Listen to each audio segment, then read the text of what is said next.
వ్యవసాయం మరియు టెక్నాలజీ ఈ రెండు రంగాలలోనూ విద్యార్థులను ప్రపంచ స్థాయిలో సిద్ధం చేయాలన్నదే కావేరీ యూనివర్సిటీ లక్ష్యం.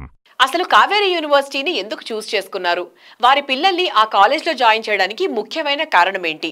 దీనిపై ఆల్రెడీ అక్కడ చదువుతున్న స్టూడెంట్స్ పేరెంట్స్ మనతో ఎన్నో విషయాలు షేర్ చేసుకోబోతున్నారు. అవేంటో మీరు కూడా వినండి. I've been to different universities. I checked the infrastructure and also I spoke to different faculties. Same way I had been to Kaveri University. When I saw the infrastructure, it was very good, and also spoke to different professors.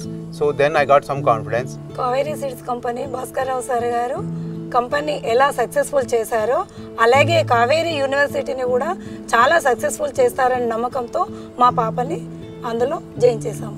నేను Kaveri university వచ్చే ముందు ఇంకొన్ని universities చూశాను, కానీ కావేరీ యూనివర్సిటీలో ఇక్కడ infrastructure, library, laboratory facilities అన్నీ చాలా నచ్చి ఇక్కడ అడ్మిషన్ తీసుకున్నాము.